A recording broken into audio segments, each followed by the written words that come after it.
Physical substances as such have no power in any direction whatever, neither attraction of cohesion, nor attraction of gravitation, nor has it propulsion.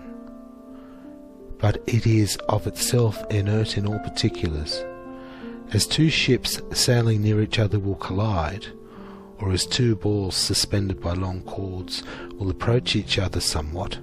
The cause lies not in the ships or the balls, but what is external to them. If you cast water on a dusty floor, and the drops of water will assume globular forms, being coated with dust. For convenience sake it is said that the globular form is natural to the liquid, and it is called the globular power, but it is nevertheless caused by a power external to itself. Approach one of the drops of water, which lies coated with dust, with a piece of cloth, and instantly the globe of water breaks up and climbs up into the cloth.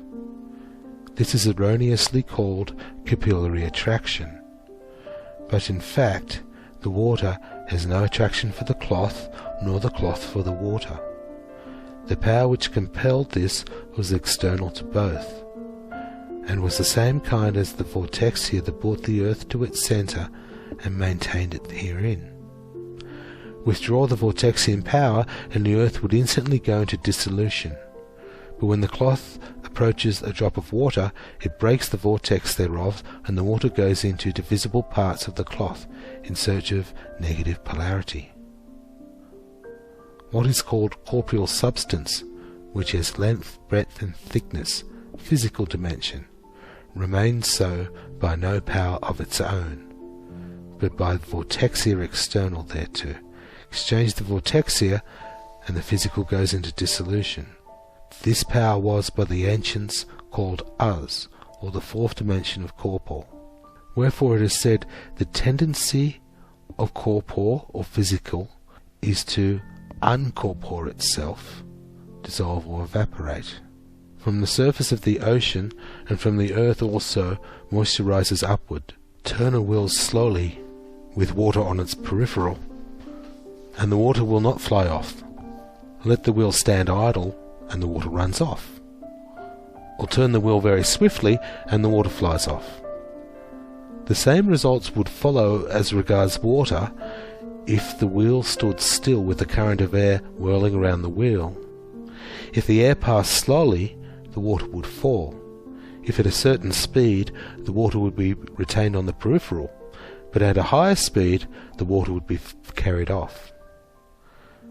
When the earth's axial motion and the vortexian power are equivalent, there is no evaporation of moisture outward.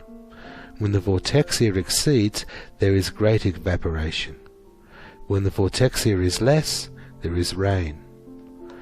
According to the vortexian currents, so are the winds, except as hereafter mentioned, and when these are discordant, small vortices ensue in the cloud regions, and each of these small vortices forms a drop of rain, which is an infinitesimal planet. Nevertheless, all of them are under the propelling influence of the earth's vortex, and are thus precipitated to the earth. But neither the earth attracted the raindrops, nor do the raindrops attract themselves to the earth. The earth's vortex is a sub-vortex existing within the sun's vortex. Mercury, Venus, Mars, Jupiter, Saturn, and so on are the corporeal worlds, and each and all of them within sub-vortices. And the combination of all these vortices within the sun's vortex are known by the names Great Serpent or Solar Phalanx, for which reasons the sun's vortex was called the Master or Tosang by the ancient prophets.